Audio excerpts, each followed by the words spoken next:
Hi, good morning. This is Mitch Tarr, president and founder of ZinMarketing.com, and today we're going to do sort of a something case study, step by step, how to build your opt-in process. I was teaching a class the other night on email marketing with some live students, and we were going through this process. And the assignment I had them do was to go and find 5 websites at random and try and sign into their newsletter, try and get on the newsletter list. And as they did that, I said, describe for me the process that you go through, step by step by step by step. What we discovered was so many people are doing this terribly wrong. I thought it would just make sense to go through these fundamental building blocks. This is your first chance to make a first impression. This is where it all starts, the opt-in process. So I'm just going to describe for you today the actual concrete specific building blocks you need to make your opt-in process work and to make them effective. Here's the overall principles. Here's what you're trying to do in your opt-in process. You're trying to connect with people. Someone fills in a form on your website. That's not the end of it. That's just the beginning of it. That's where you have a chance to really connect with people. You must be clear in what you're doing. What you offer people is what you have to deliver. And what you offer people has to be clear and has to make sense. And you have to have language that makes sense. And all of the pieces have to tie together. And I'll show you what those pieces are in a second here. And it's got to make sense. You sign up for something, you should know what you're signing up for and what you're getting. And the emails that follow on have to make sense for the recipient. Confusing them doesn't do you or them any good. And it's not really setting your best example. This process, the opt-in process, has to look like you and your company put it together. The brand has to connect together.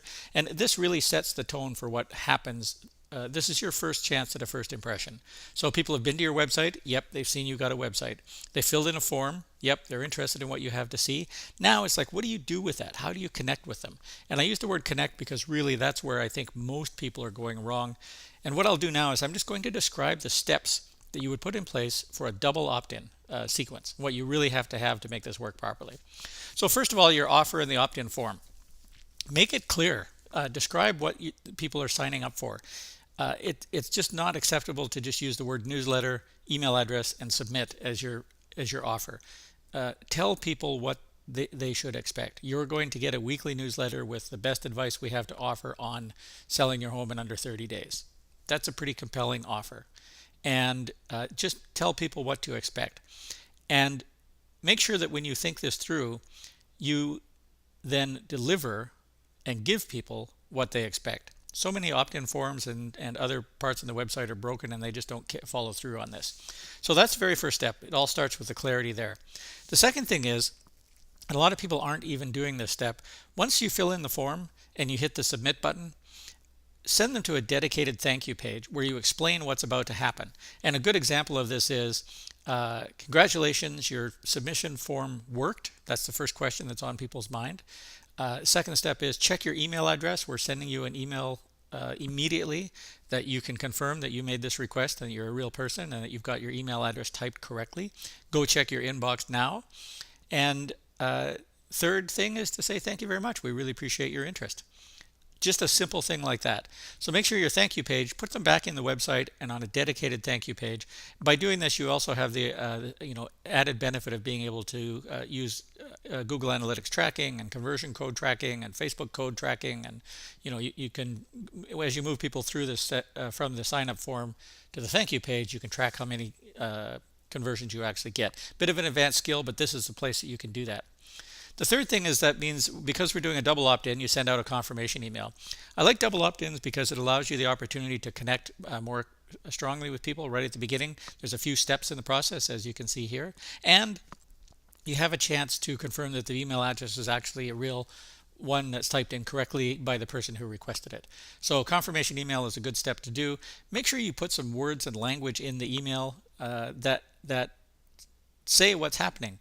For instance, you're one step away from getting access to the weekly newsletter with the best tips that we have on how to sell your home in under 30 days. And it just connects the dots for people. And it's a nice touch. Don't use an off-the-shelf template for this. Make it look like an email that came from you. Make it personal. Put your brand in it. Use some logos. Just really take an opportunity to connect with people. And make sure that what language is in here reflects what the offer was. So if you happen to be putting people on a list called newsletter list, or to joining a newsletter, put them on a list called newsletter list, so that if the name of the list is displayed, as some software packages do, it makes sense. The next step is, so they click on the confirmation email, then you link them to a custom confirmation thank you page. Same concept as the thank you page redirect up above. This is where you can say, success, you've made it, you're on the list, you're in the group, you're part of the fan club, you're going to get the thing. If you've offered an incentive, this is where you deliver this incentive, because they've successfully signed up for your list. So again, make sure this page is personal, make sure it delivers what you promised, make sure that it looks like it's part of your website, and it's not a generic standard email service provider site. Make it personal. And then finally, this is the point where you send a welcome mail. And it could be the beginning of your autoresponder series, and it could be just a welcome mail that says something else. It could be an offer, it could be a survey form, it could be feedback form, it could be a coupon, it could be almost anything. But this is a good opportunity for you to do one more relationship building step to connect with people. So when you look at all of these steps, the 5 different pieces that you have to put together, this is where you make sure that they tie together, they make sense, they are clear, and this is when you start building a relationship. This is when it starts to work. And I can tell you, just from looking at all of the websites that the students submitted on their assignments, most people aren't doing this very well at all. If you do have the steps in place, you're usually not making them personal. If they are personal, quite often they don't make sense. If they do make sense, quite often then it's not clear. So just step back, and here's the exercise. This is what you can do. Go take a look at your own process. Go sign up on your website. See exactly what happens to you. Is it complete? Are all the steps there? Is it off the shelf, or is it personal? Does it connect with you? And if you were looking at this as the beginning of a relationship, like a sales relationship, does it start the relationship off right? Does it do the right thing? So what I would suggest that you do once you've reviewed yours is go look at 5 others in your industry, 5 other competitors, see how they're doing and what they're doing. You will discover there's an opportunity for you to make yourself look different and behave different than your competition. So that is the tip for today, the how-to, and that's how to set up your opt-in email process for a double opt-in email, and how to set it up so that it builds a connection and it builds a relationship with your new subscribers, which could be new customers, and some of them could be your new blue chip customers. Finally, of course, ZinMarketing, we do email marketing for you, or we can teach you how to do it. Just drop over to those websites and take a look, and we will look forward to seeing you next time.